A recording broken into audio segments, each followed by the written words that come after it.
नमस्कार बच्चों, आइए एक बार कक्षा में आपका फिर स्वागत है। तो आज हम 13.1 प्रश्नावली आपकी शुरू कर रहे हैं। कल इसकी प्रमेय हमने की थी, तो अब आज जो इसके प्रश्न शुरू करते हैं। तो ये पहले जो कुछ प्रश्न हैं, इसमें पहले प्रश्न के अंदर सत्य असत्य बताने और कारण भी बताना है। तो आपको ये कहा है कि किसी वृत्त की स्पर्श रेखा वह रेखा है जो वृत्त को दो बिंदु पर प्रच्छेद करती है। ये बात बिल्कुल गलत है। तो मैंने कल के वीडियो के अंत में आपको बताया था कि स्पर्श रेखा केवल वृत्त को एक बिंदु पर काटती है।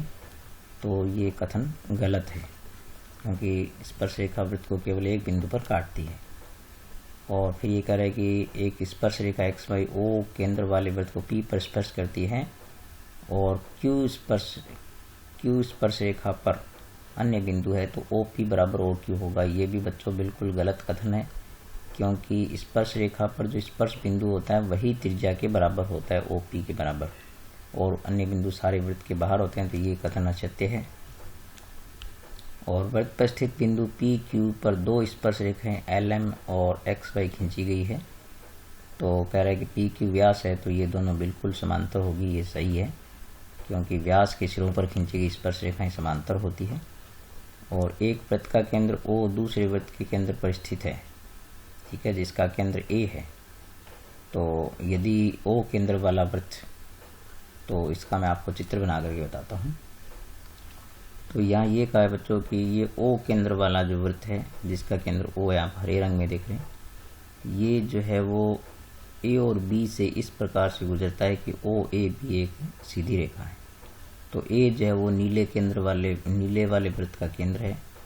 तो ए ओ ए भी एक सरल रेखा है। तो आपको कहा है कि दोनों वृत्त प्रच्छेद रेखाओं से गुजरती है, यानी बी से खींची गई स्पर्श रेखाएं। तो आपको कहा है कि ये बी से खींची गई जो स्पर्श रेखाएं होगी, यानी यहाँ से यदि हम कोई स्पर्श रेखा खींचे यहाँ से, तो कह रहा है कि वो प्रच्छेद बिंदु से गुजरती है। तो बिल्कुल सही है बच्चों, क्योंकि यदि हम यहाँ पर मिला देते हैं तो ये जो यहाँ पर ये व्यास है, क्योंकि ओ ए बी व्यास है, तो व्यास होने से ये अर्धवृत्त का कोण समकोण हो जाता है। तो त्रिज्या पर जो समकोण होता है वो एक स्पर्श रेखा होती है। तो ये बात बिल्कुल सही है। फिर नेक्स्ट है आपके पास कि एक वृत्त पर स्थित एक बिंदु से, तो वृत्त पर स्थित एक बिंदु से बच्चों केवल एक स्पर्श रेखा गुजर सकती है। ये हम कल मैंने आपको वीडियो के अंत में बताए थे। तो फिर कह रहा है कि वृत्त दो बिंदुओं पर छेद करने वाली रेखा को क्या कहते हैं।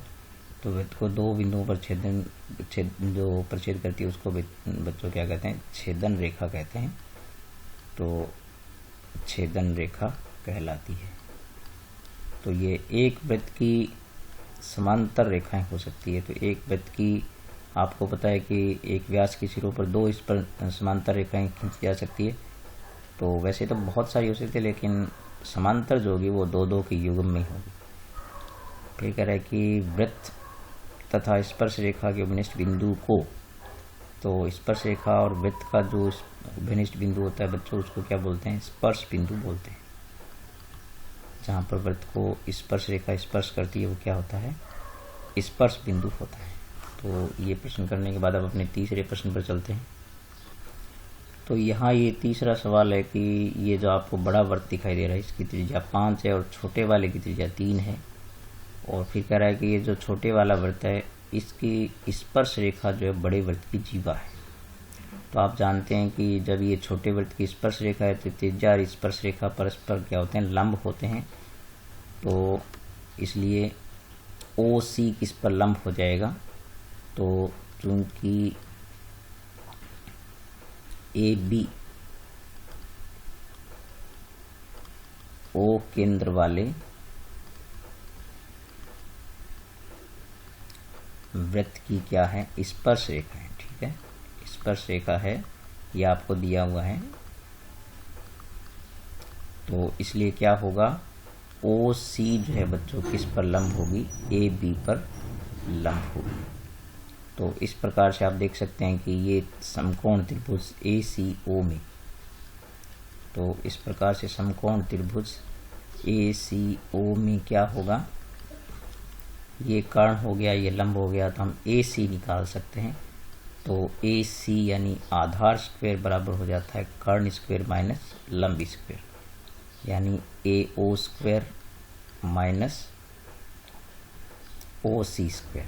ठीक है, तो ए ओ आपके पास कितना है, तो ये 5 का स्क्वायर हो गया माइनस 3 का स्क्वायर हो गया, तो ये 5 का स्क्वायर कितना होता है 25, और ये हो गया 9, तो आपके पास ये आएगा 16, और 16 का वर्गमूल क्या होता है 4 होता है। तो हम जानते हैं कि केंद्र से लंब जीवा को समद्विभाजित करता है, इसलिए ए बी क्या हो जाएगी, ए सी की दुगनी हो जाएगी। तो 2 गुणा ए सी यानी 2 गुणा कितना हो गया 4, तो इस जीवा की लंबाई कितनी हो जाएगी 8 सेंटीमीटर हो जाएगी। तो ये बिल्कुल सीधा सा प्रश्न है।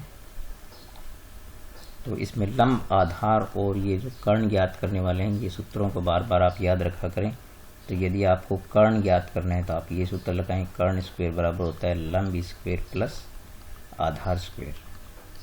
और यदि कभी आपको लंब ज्ञात करना हो तो आप ये सूत्र लगाएं, कर्ण स्क्वायर माइनस आधार स्क्वायर। और जब आधार ज्ञात करना हो तो आप क्या करें, ये पाइथागोरस सूत्र कर्ण स्क्वायर माइनस लंब स्क्वायर लगाएं। ठीक है, जो हमने अभी लगाया है। ठीक है, अब नेक्स्ट चलते हैं चौथे प्रश्न पर। तो ये चौथा प्रश्न है कि किसी वृत्त के केंद्र से 10 सेमी दूरी पर एक बिंदु है। तो ये बिंदु ले लेते हैं हम Q, जो 10 सेमी दूरी है, और यहाँ से जो स्पर्श रेखा है उसकी लंबाई कितनी है, ये 4 सेमी है। तो आपको कह रहा है कि वृत्त की त्रिज्या ज्ञात करनी है। तो ये भी बहुत छोटा सा प्रश्न है, और ऐसे प्रश्न बच्चों परीक्षा में जरूर आते हैं छोटे प्रश्नों में। तो हम जानते हैं कि त्रिज्या और स्पर्श रेखा परस्पर लंब होते हैं। तो आप देख सकते हैं कि यहाँ पर आपको कर्ण दे दिया, आधार दे दिया, बस लंब ज्ञात करना है।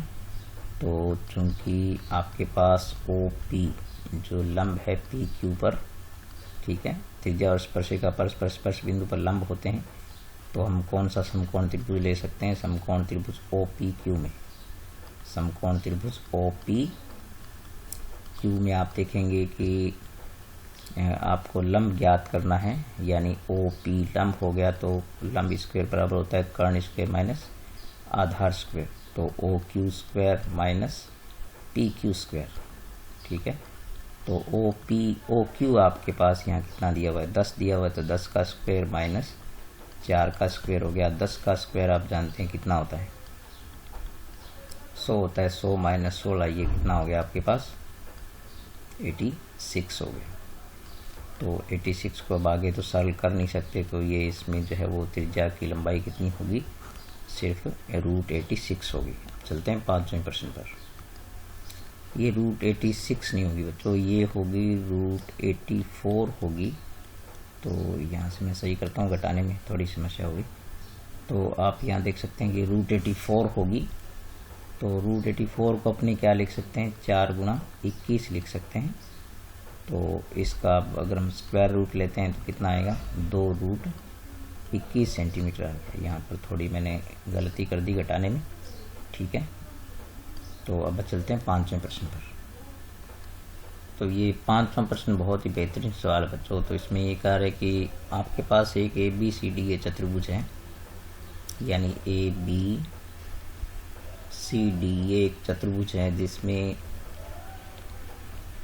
ये जो है एक वृत्त है जो इसकी भुजाओं को अंतः स्पर्श करता है। तो अपने यहाँ पर इनको ले सकते हैं, जैसे मान लीजिए यहाँ पर P पर स्पर्श करता है, यहाँ पर Q पर स्पर्श करता है, यहाँ पर R पर ले लेते हैं, और यहाँ पर S पर स्पर्श करता है। इसका केंद्र O मान लेते हैं। तो आपको ये कहा है कि ये जो स्पर्श बिंदु है,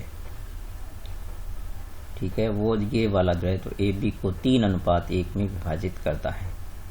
और AB की जो कुल लंबाई है वो आपके पास यहाँ पर कितनी बताइए 8 सेंटीमीटर। ठीक है, तो AB ये कुल कितनी है 8 सेंटीमीटर। यहाँ से पूरी लंबाई जिसकी कितनी है वो 8 है। तो हम AP निकालेंगे पहले, और फिर हमें ज्ञात क्या करना है, OA त्रिज्या कितनी है इसकी, नहीं सॉरी OA त्रिज्या नहीं है, ये जो शीर्ष है इसकी वृत्त के केंद्र से दूरी कितनी है वो 10 सेंटीमीटर। ठीक है, और हमें त्रिज्या जो है वो ज्ञात करनी। तो ये वृत्त की त्रिज्या जो है वो हमें R ज्ञात करनी है।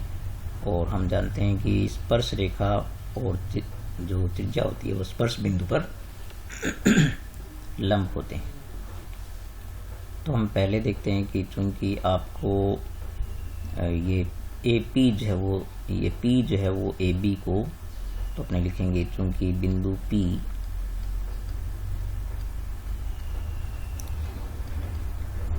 AB को 3:1 में विभाजित करता है, ठीक है, ये हमें दिया हुआ है। तो इस प्रकार से हम देख सकते हैं कि AP अनुपात PB, AP अनुपात PB जो है वो आपके पास क्या हो जाता है, 3:1 हो जाता है। तो AP जो है वो इस प्रकार से 3 हो गया और कुल 4 हो, तो इस प्रकार से हम, चूंकि हमारे पास AB जो है वो कितना है, 8 सेंटीमीटर है, तो इस प्रकार से हम AP की जो लंबाई निकाल सकते हैं। तो AP आपके पास क्या हो जाएगा, तो AP का अनुपात आपके पास 3 है और अनुपातों का योग जब वो 4 है, कुल लंबाई इसकी 8 है, तो इस प्रकार से 4 दूनी 8 और 3 दूनी 6, यानी 6 सेंटीमीटर यहाँ से क्या आ जाएगी, AP आ जाएगी। ये वाली जो है वो AP कितनी आ जाएगी, 6 आ जाएगी। तो अब हम समकोण त्रिभुज APO, समकोण त्रिभुज APO में हम जब यहाँ पर हमें चूंकि लंब ज्ञात करना है, तो R जो त्रिज्या लंब हो जाती है, तो ये हो जाएगा 10 का स्क्वायर माइनस 6 का स्क्वायर, यानी कर्ण स्क्वायर माइनस आधार स्क्वायर हो जाएगी। तो ये आपके पास हो गया 100 माइनस 36, यानी ये 64 आ गया और 64 का वर्गमूल क्या होता है, 8। तो इस प्रकार से 8 सेंटीमीटर इसकी त्रिज्या आ गई। तो ये अच्छे सवाल हैं, आप ध्यान से करें इनको। अब चलते हैं नेक्स्ट छठे प्रश्न पर। तो यहाँ ये छठा प्रश्न है बच्चों, इसमें एक आएगा, एक चतुर्भुज है जिसकी सभी भुजाएं एक वृत्त को जब अंतः स्पर्श करती है। तो आपको ये सिद्ध करना है कि ये जो सम्मुख भुजाएं हैं इसकी, तो सम्मुख भुजाएं आप देख सकते हैं, जैसे AB की सम्मुख हो जाएगी CD, तो इसके द्वारा जो कोण बनता है AOB, वो COD दोनों जो कोण बनते हैं, यानी सम्मुख भुजाओं के द्वारा जो केंद्र पर कोण बनते हैं वो समपूरक होंगे, यानी इनका योग कितना होगा, 180 डिग्री होगा। इसी प्रकार से BC भुजा और AD भुजा के द्वारा जो कोण बनते हैं BOC और AOD, ये भी क्या होंगे, समपूरक होंगे। तो ये हमें सिद्ध करना है। तो इसको सिद्ध करने के लिए हम क्या करते हैं, पहले हम इन कोणों का नाम देते हैं। तो यहाँ से हम इस कोण को 1 नाम दे देते हैं, इसको 2, इसको 3, 4, 5, 6, 7 और 8, ठीक है। अब हम 2 त्रिभुजों को लेंगे, एक त्रिभुज लेंगे APO। तो हम जानते हैं कि त्रिज्या और स्पर्शिका परस्पर लंब होते हैं, तो ये समकोण त्रिभुज हो जाता है और ये भी आपका क्या हो जाता है, समकोण त्रिभुज हो जाता है। तो अब इन दोनों का हम सर्वांग सम करेंगे। तो सबसे पहले शुरू करेंगे त्रिभुज APO और ASO में। तो त्रिभुज APO व त्रिभुज ASO में आप देखते हैं कि आपके पास AP जो है वो किसके बराबर हो जाती है, AS के बराबर हो जाती है, क्योंकि ये क्या हो जाती है, बाह्य बिंदु से स्पर्श रेखाएं, ठीक है, बाह्य बिंदु से क्या हो गई, स्पर्श रेखाएं हो गई। तो बाह्य बिंदु से खींची गई स्पर्श रेखाएं लंबाई में क्या होती है, समान होती है। और AO जो है आपके पास यहाँ पर उभयनिष्ठ हो गया, तो AO जो है AO के बराबर हो गई और OP जो है बच्चों वो किसके बराबर होगी, OS के बराबर होगी, क्योंकि ये त्रिज्याएं हैं। तो इस प्रकार से आप ये कह सकते हैं कि आता है SSS नियम से ये त्रिभुज क्या हो जाते हैं, दोनों सर्वांग सम हो गए, यानी त्रिभुज APO वो सर्वांग सम हो गया त्रिभुज ASO की। और जब त्रिभुज सर्वांग सम हो जाते हैं तो आप ये कह सकते हैं कि जिससे CP द्वारा, यानी आप ये कह सकते हैं कि इनकी संगत भुजाएं और कोण जो बचे हैं वो सब बराबर हो जाते हैं। तो हमें तो कोण 1 और 2 से मतलब है, तो कोण 1 बराबर किसके हो गया, कोण 2। और इसी प्रकार से बच्चों हम सिद्ध कर सकते हैं कि 3 बराबर 4 होगा, 5 बराबर 6 होगा और 7 बराबर 8 होगा। तो आप लिख सकते हैं कि इस प्रकार हम सिद्ध कर सकते हैं, यानी इसी प्रकार हम सिद्ध कर सकते हैं, ठीक है, सिद्ध कर सकते हैं कि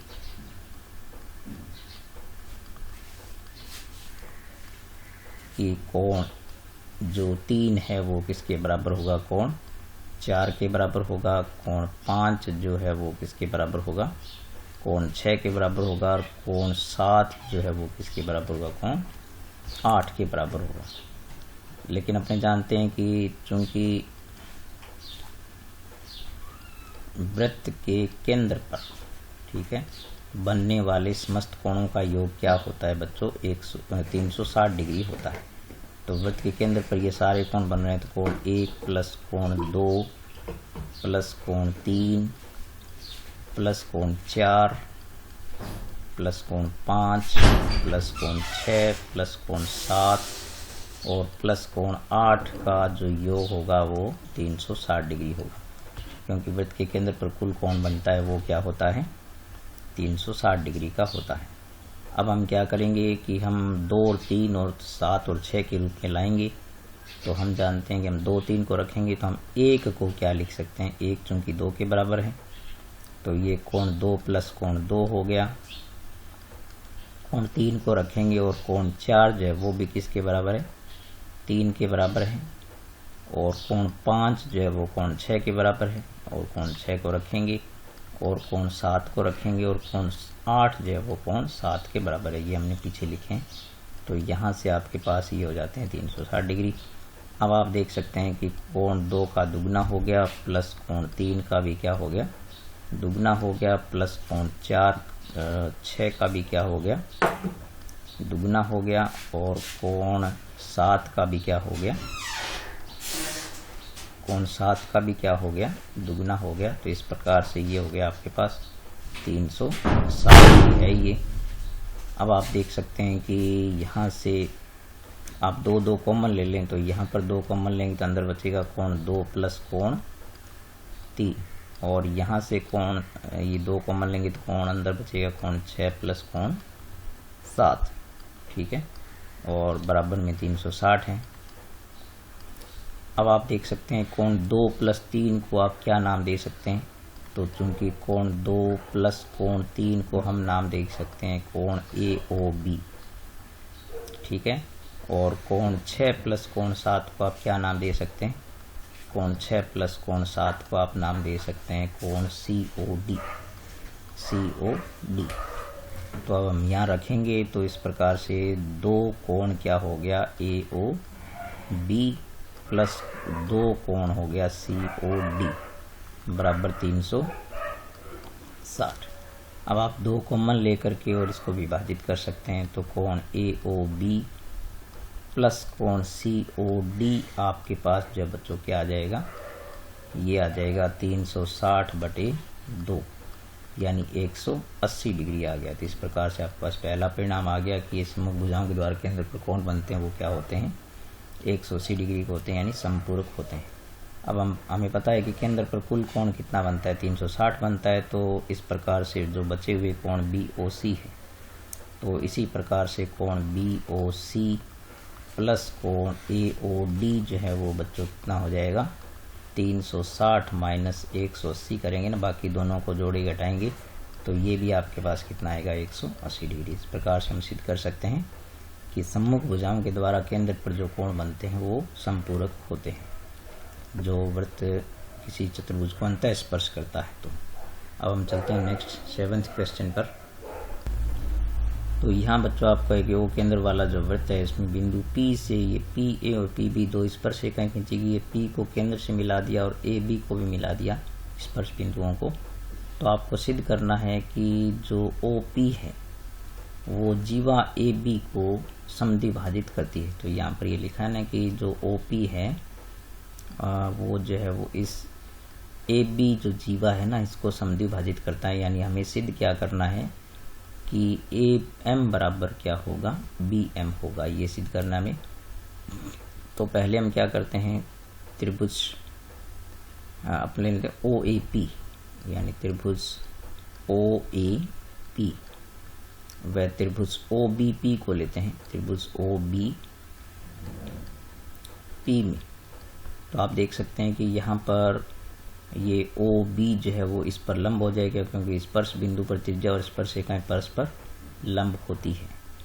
और ए पी बराबर क्या हो जाता है आपके पास, पी बी हो जाएगा, बाएं बिंदु से खींची गई स्पर्श रेखाएं हैं, और ओ पी उभयनिष्ठ है। तो इस प्रकार से ये त्रिभुज जो है वो सर्वांग सम हो जाएंगे।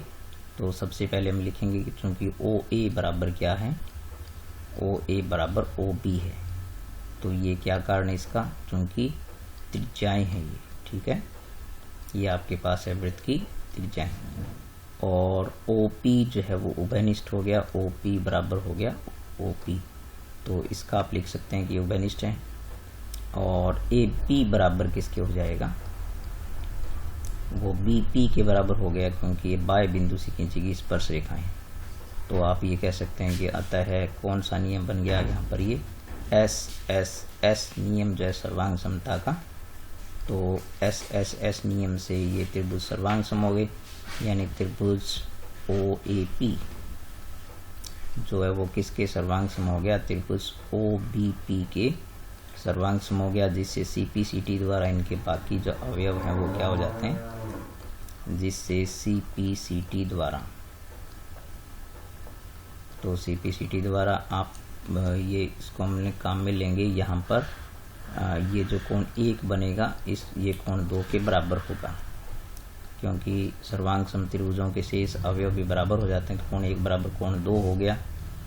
और साथ में हम क्या करेंगे, ये जो त्रिभुज है हम ए पी एम इनको लेंगे।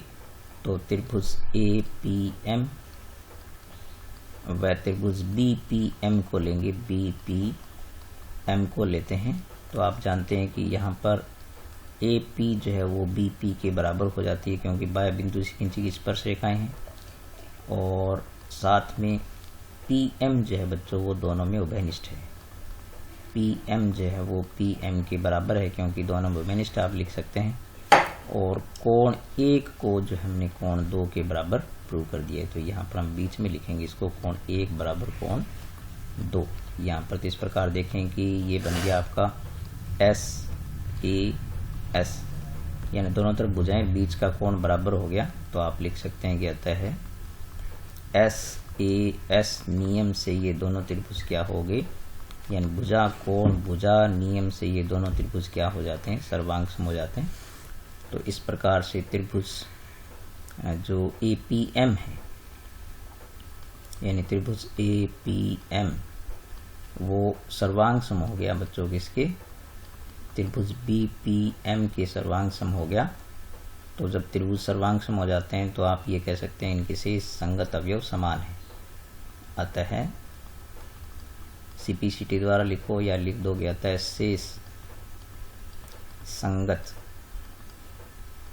अवयव बराबर है, यानी जो बराबर है कोण और भुजाएं जो बाकी बच गई वो सभी क्या होगी, बराबर है।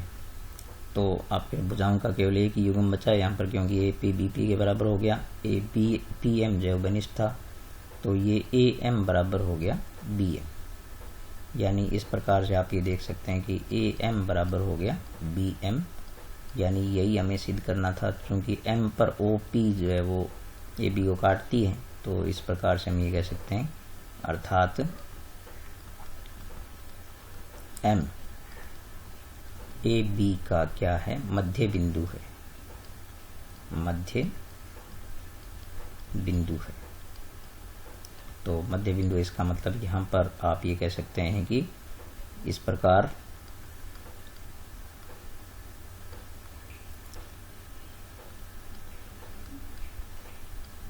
ओ पी ए बी को क्या करता है,